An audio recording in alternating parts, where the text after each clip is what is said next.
Hi, my name is Brandon. You found Never Enough Time. Today we're taking a look at a micro brand called Out of Order, and this is their Automatico model.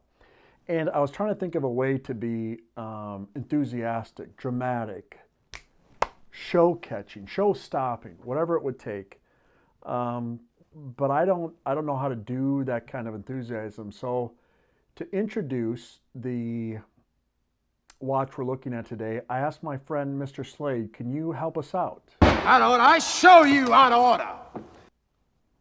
So much better. Thank you. So let's take a look at this watch. There's some good, there's some bad. I'm really not a channel that's going to bash watch companies, but this watch has a few issues and a couple of good things as well. So the best 8 to 10 minutes I know how to do starts now.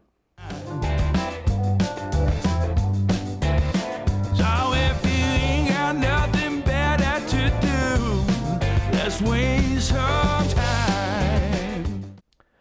Okay, so first let's take a look at the company Out of Order, and then we'll break down the dimensions of this watch.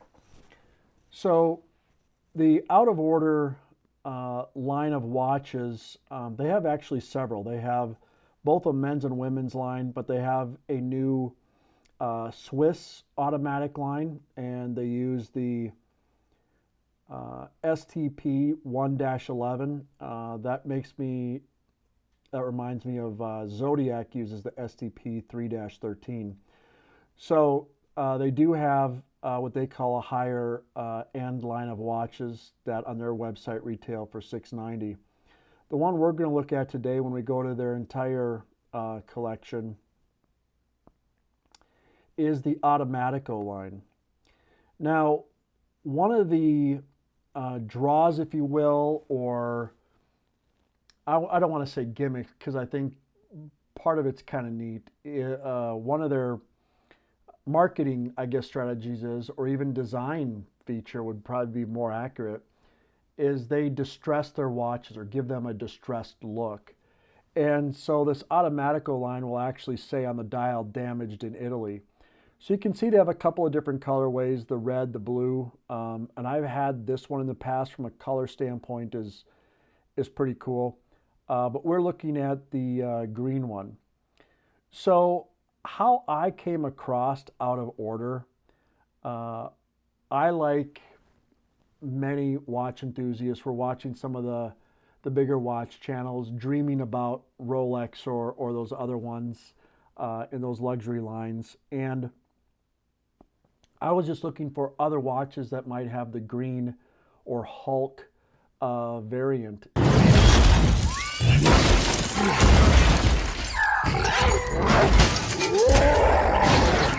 And when I typed it in, this was one of the things that came up in both the YouTube and Google search. So as I got my hands on one, I did not pay $650 for it, and we'll talk about that in a minute. But let's break down the watch here. We have a 316 stainless steel, 44 millimeter watch. It's a sunburst, or they call it a sunray green dial. Super luminova on the lume, and the lume is okay. It's not great. I mean, there's not a lot that can be lumed. You just have a couple of those markers there in the hands. So the lume is okay. We have a signed crown, water resistant to 100 meters, 22 millimeter strap, and it uses the Miyota movement, and it is made in Italy. So that's the basic specifications of the watch. I'll tell you the watch wears big. Not only is it the 44 millimeters, but you have 50 millimeter lug to lug. And so it's not a shrinking violet on the wrist. The 22 millimeter strap actually adds visually to the size of the watch on your wrist. As you can see here on my wife's 6.5-inch wrist, not a watch that I think a smaller wrist would even enjoy wearing. It looked quite big and out of place. But if you like big watches, then like that's fine. I'm not big into rules and what you must and can or can't do. It's what you enjoy. But it did look quite large on a 6.5 inch wrist. On my 8 inch wrist, I think it looks fine. I mean, 8 inches is kind of a bigger wrist, so the lug to lug especially, and the 22 millimeter strap kind of give it a presence on a larger wrist. So I think those things were okay. So what do they do well? Well, I would say that visually the distress look is kind of neat, if that's something that you like from a vintage standpoint. One of my draws into watch collecting was looking at some of the real patina of older and vintage watches and really enjoying that look. Now it's kind of a polarizing thing to do that artificially, and whether or not people enjoy that is a personal preference. I'm not mad about it either way. But this distressed look actually looks quite nice. The signage on the back of the watch is fine and consistent with most any watch that has a screw down back case. But their distressing isn't, I would say, like overly done or weird looking. It actually looks pretty nice. And the one nice thing about this kind of finishing on a watch is you can kind of bang it around or scratch it.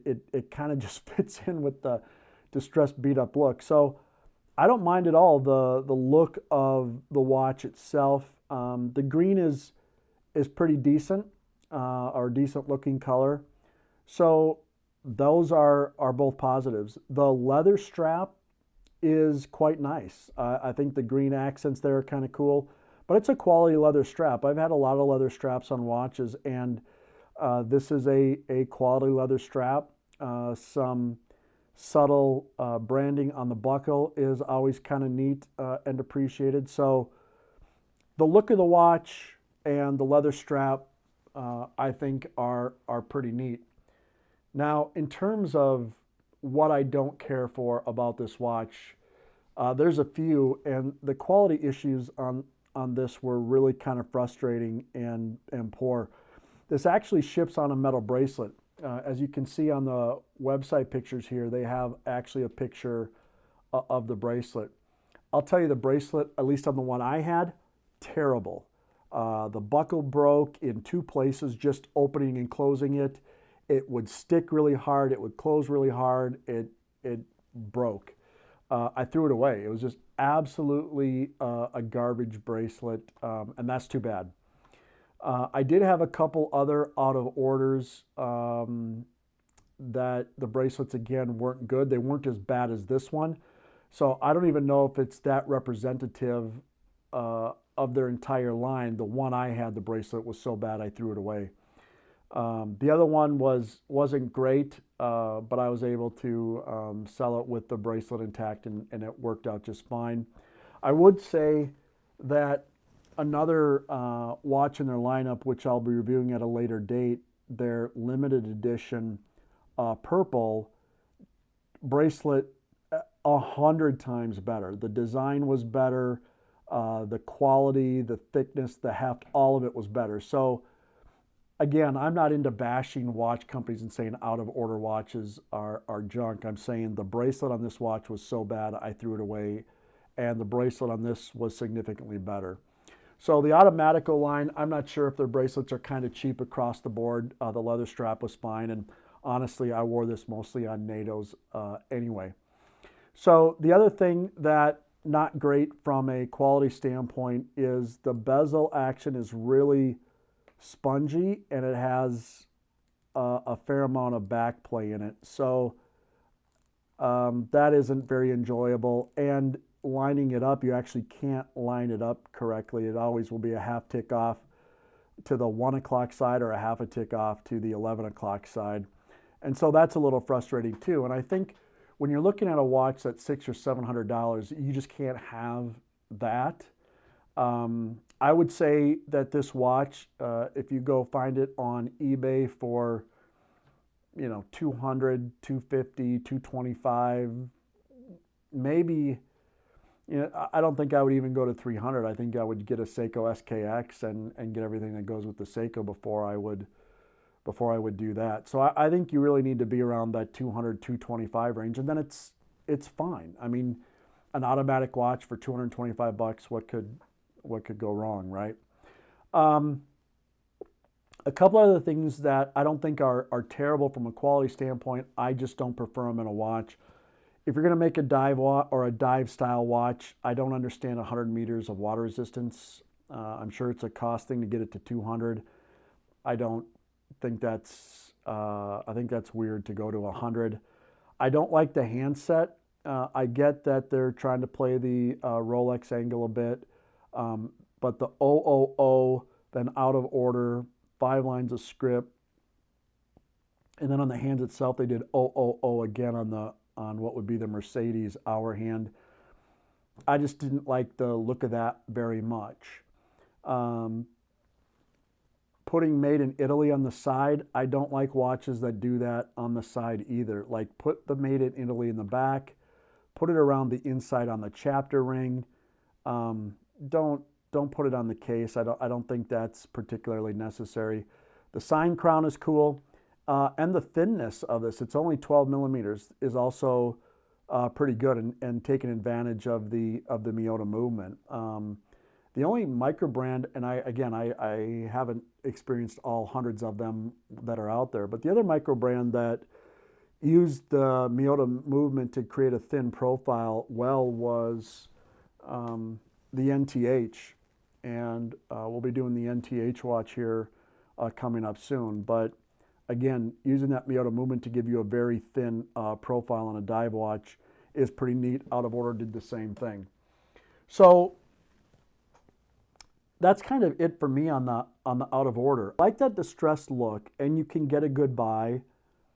I don't have a problem with this watch if you're at that sub 250 level. And like I said, I think their blue and white looks good. The green one actually is attractive.